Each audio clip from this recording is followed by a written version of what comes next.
जन्ना के अंदर भी बहुत सारे तारीखी मकामात, जिसमें से सुतून है। सुतून जो है वो पिलर को कहा जाता है। तो सुतून वफूद है। वफूद अरबी का लफ्ज़ है जिसका माना है मीटिंग के। तो सुतून वफूद है जहाँ पर आप सल्लल्लाहु अलैहि वसल्लम बाहर के वफ़द से क्या करते थे, मिला करते थे। वहाँ पर भी एक पिलर है और उसे सतून वफूद कहा जाता है। और ये जो मैं आपको सतून बता रहा हूँ, ये आप जाके बाकायदा तौर पर चेक कर सकते हैं। इनके ऊपर अरबी के अंदर नाम लिखे हुए हैं, आप जाके देख सकते हैं और पढ़ सकते हैं। और उसके बाद सतून सरीर है।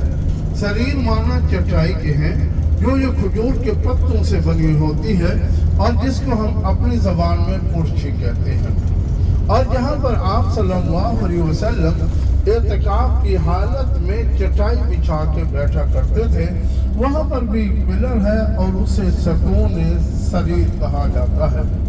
और उसके साथ ही हम सतून हर्स, हर्स जमा हारिस की है, माना चौकीदार के हैं, यानी जहाँ पर आप सल्लल्लाहु अलैहि वसल्लम का चौकीदार खड़ा हुआ करता था और अक्सर वहाँ पर हज़रत अली रज़ियल्लाहु ताला अन्हु जो है वो खड़ा हुआ करते थे।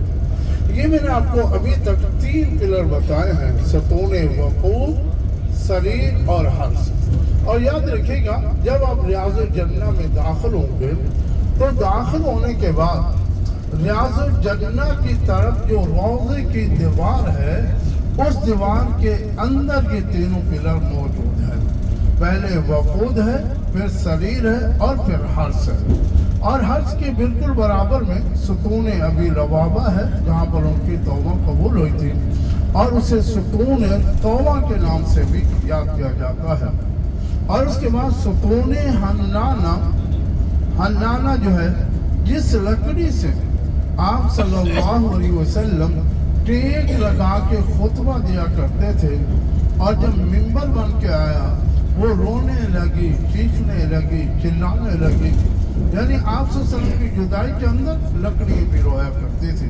बात करूंगा, अभी आपके राइट साइड पर देखें, ये पूरी फैक्ट्री आपके सामने है, जहाँ पर हरम का मस्जिद नबी शरीफ का पत्थर यहाँ पर तैयार होता है और यहाँ से ले जा करके वहाँ पर सिर्फ लगा देते हैं।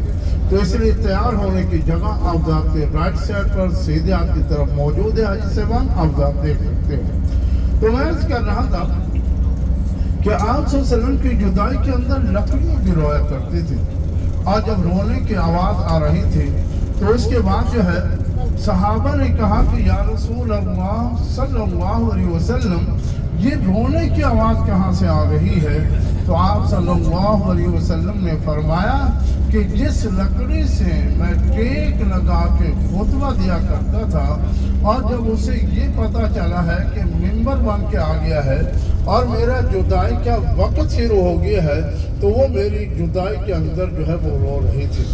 और फिर आप सल्लल्लाहु अलैहि वसल्लम अपनी जगह से उठे और उठ करके उस लकड़ी को अपने सीने से लगाया, और उसके बाद जो रोने की आवाज़ थी वो खामोश हो गई।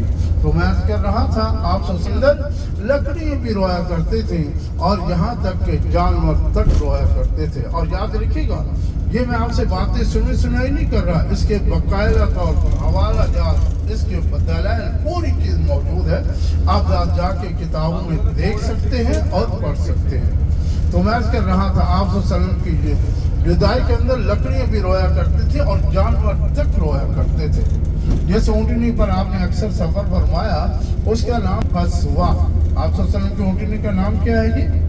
अल फसवा। आवाज़ कम होती जा रही है, लगता है सुस्ती आ रही है, सोने की तैयारी में।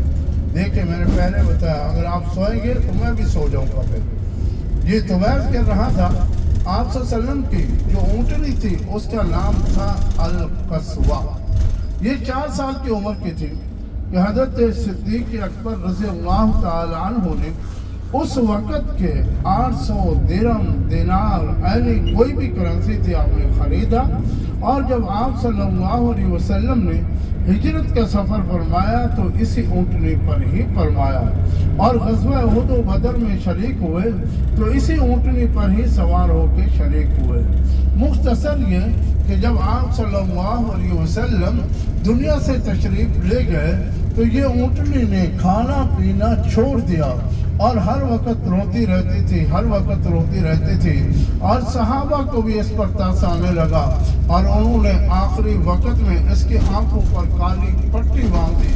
بہرحال یہ اونٹنی آپ صلی اللہ علیہ وسلم کی 1 سال بھی جدائی برداشت نہ کر سکی اور دنیا سے چل بسی۔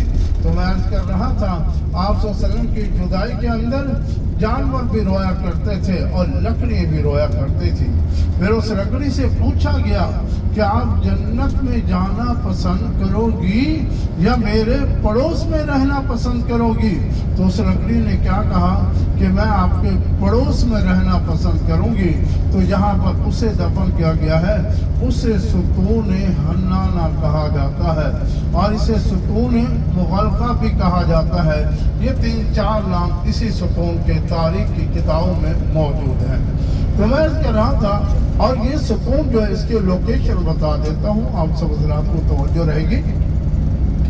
آپ جب ریاض الجنہ میں داخل ہوں گے تو آپ کو ایک محراب نظر آئے گا جس میں امام کھڑا ہو کے نماز پڑھاتا ہے، اور ابھی بھی آج بھی امام اس کے اندر کھڑا ہو کے نماز پڑھاتا ہے، اور اسے محراب نبوی صلی اللہ علیہ وسلم کہا جاتا ہے۔ اور یاد رکھیے گا جب آپ صلی اللہ علیہ وسلم کا نام آئے تو درود ضرور پڑھا کرو بھائی، یہ مہربانی کیا کرو ذرا، کیونکہ جو آپ صلی اللہ علیہ وسلم کا نام سنے اور درود نہ پڑھے اس پر جو ہے اللہ کے فرشتوں نے بھی لعنت فرمائی ہے۔